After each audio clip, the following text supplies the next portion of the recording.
kabar gembira kembali menyelimuti dunia olahraga nasional. Erick Thohir resmi dilantik Presiden Prabowo Subianto sebagai Menpora, menggantikan Dito Aryo Tejo yang diberhentikan pekan lalu.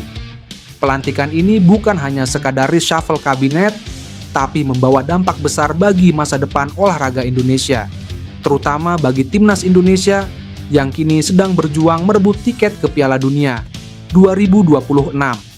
Erick Thohir, selain menjabat sebagai Menpora, juga masih memegang posisi strategis sebagai Ketua Umum PSSI.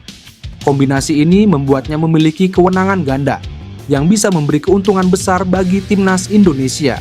Jika sebelumnya program naturalisasi pemain hanya bisa berjalan melalui koordinasi antara Kemenpora dan PSSI, kini proses itu berpotensi menjadi lebih mulus, cepat, dan efisien. Efek ganda untuk timnas. Di bawah kepemimpinan Erick sebagai ketum PSSI, timnas sudah menikmati berbagai gebrakan besar. Nama-nama pemain seperti Emil Audero, Calvin Verdong, hingga Ole Romeni berhasil dinaturalisasi dan menjadi tulang punggung skuad. Hasilnya, Indonesia kini hanya berjarak 180 menit dari tiket ke Piala Dunia 2026. Dengan Erick juga menjabat Menpora, dukungan pemerintah terhadap timnas dipastikan akan lebih kuat, baik dari sisi regulasi maupun anggaran. Kini publik menaruh harapan besar, terutama menjelang laga hidup mati di putaran keempat kualifikasi Piala Dunia 2026. Dengan Erick Thohir merangkap sebagai Menpora sekaligus ketum PSSI, peluang timnas untuk mendapat dukungan penuh semakin terbuka lebar. Bukan tidak mungkin, inilah momentum emas bagi Indonesia untuk mengukir sejarah, lolos ke Piala Dunia untuk pertama kalinya. Pemain belakang Fenerbahce, Jadon Oosterwolde mengaku sudah dihubungi oleh PSSI untuk membela timnas Indonesia. Pemain kelahiran Zwolle memenuhi syarat untuk membela 3 negara sekaligus.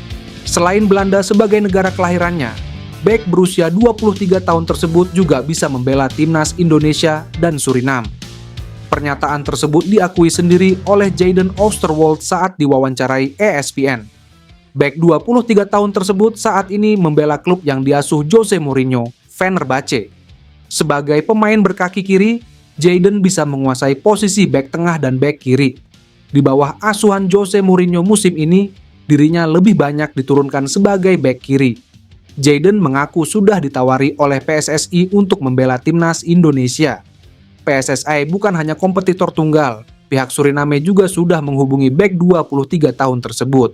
Namun, dirinya masih belum memutuskan negara yang akan dibelanya di karier internasionalnya. Jadon juga menyinggung persahabatannya dengan Tijani dan Eliano Reijnders. Ketiganya merupakan pemain yang berasal dari Zwolle, sehingga persahabatan terjalin sejak level kelompok usia. Tijani Reijnders saat ini membela Belanda, sedangkan Eliano Reijnders membela timnas Indonesia. Dirinya mengenang saat masih berkarir di level kelompok usia dan bercita-cita ingin menembus skuad tim nasional suatu saat nanti. Tentu, Tijani, saya, dan Eliano ingin membela suatu negara suatu saat nanti, entah itu Belanda atau Indonesia, ujar Jadon. Persaingan ketat di skuad timnas Belanda membuat sejumlah pemain keturunan menghadapi dilema besar dalam karir internasional mereka. Dua nama yang kini menjadi sorotan adalah Pascal Struijk dan Thijs Dallinga. Keduanya masih berharap masuk tim utama De Oranje.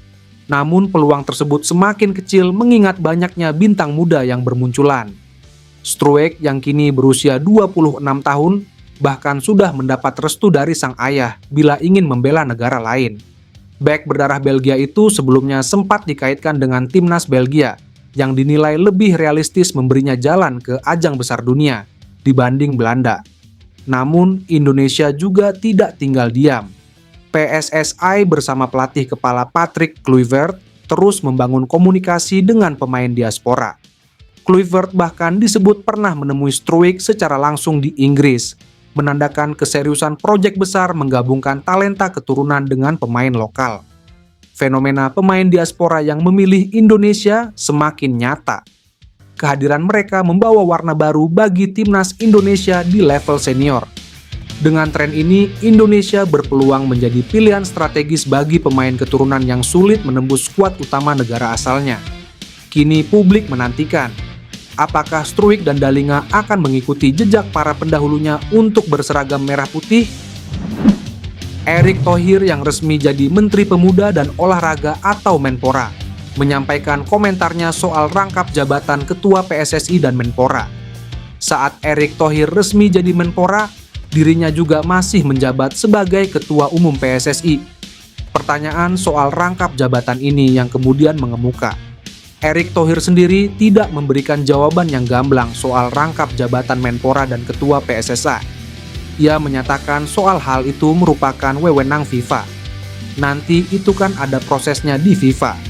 FIFA sebagai badan olahraga sepak bola tertinggi di dunia itu nanti mereka yang menentukan, ucap Erick Thohir.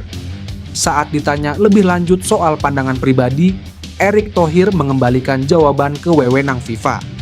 Di bawah PSSI era Erick Thohir, Timnas Indonesia saat ini sedang merajut mimpi lolos ke Piala Dunia 2026. Timnas Indonesia tengah bersiap menghadapi babak keempat kualifikasi Piala Dunia 2026 pada Oktober.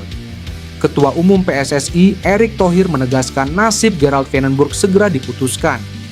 PSSI akan melakukan evaluasi kinerja bersama Direktur Teknik Alexander Zwiers.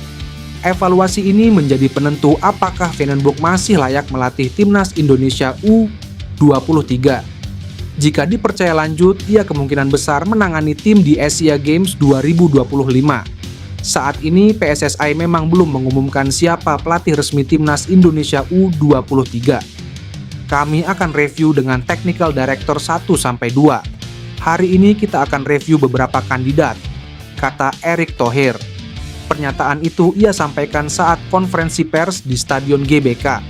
Erick Thohir menegaskan pecinta sepak bola harus bersabar menunggu keputusan resmi.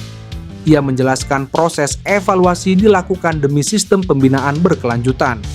Ia memastikan evaluasi ini bukan hanya soal hasil jangka pendek, namun juga menyangkut kesinambungan program pembinaan pemain muda Indonesia. Gerald Vandenburg menghadapi tekanan besar usai gagal di kualifikasi Piala Asia U23. Timnas Indonesia U23 gagal mengulang prestasi era Shin Tae-yong. Asia Games 2025 disebut jadi ajang pembuktian bagi Timnas Indonesia U23. Jika Vandenburg bertahan, ia dituntut memperbaiki performa tim secara signifikan. PSSI ingin memastikan pelatih mampu membawa prestasi sekaligus membina pemain muda. Erick Thohir berharap publik memberi ruang bagi proses pembenahan timnas. Keputusan final PSSI diharapkan segera memberi kepastian arah tim ke depan. Timnas Indonesia tampaknya mendapatkan keuntungan menjelang kualifikasi Piala Dunia 2026 karena para pemain yang bisa dinaturalisasi termasuk Pascal Struijk kini dapat kabar baik. Skuad Garuda sedang bersiap untuk menghadapi dua lawan sulit di putaran keempat kualifikasi Piala Dunia 2026, yaitu Irak dan Arab Saudi. Dua laga selama total 180 menit kontra Irak dan Arab Saudi akan menentukan langkah Timnas Indonesia ke putaran final Piala Dunia 2026. Menjelang dua laga tersebut, kabar baik datang dari Erick Thohir yang dilantik sebagai Menteri Pemuda dan Olahraga pada Rabu ini. Penunjukan Erick sebagai Menpora bisa memberi dampak kepada Timnas Indonesia, karena selama ini proses naturalisasi melewati Kemenpora.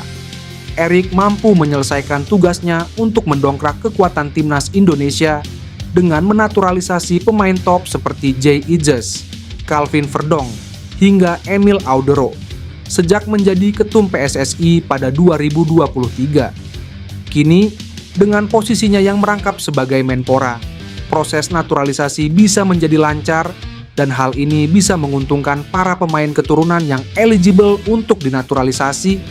Para pemain termasuk Pascal Struijk masih eligible untuk Timnas Indonesia karena belum membela Timnas Belanda. Meskipun begitu, hingga saat ini Struijk sendiri belum mengindikasikan kesediaan untuk dinaturalisasi. Walau begitu, faktanya tetap kehadiran Erick sebagai Menpora bisa memuluskan para calon pemain naturalisasi Timnas Indonesia ke depannya. Bukan tidak mungkin jika Patrick Kluivert dan anak-anak asuhannya mampu mengamankan tiket ke putaran final. Oosterwolde dan Struijk akhirnya memilih timnas Indonesia.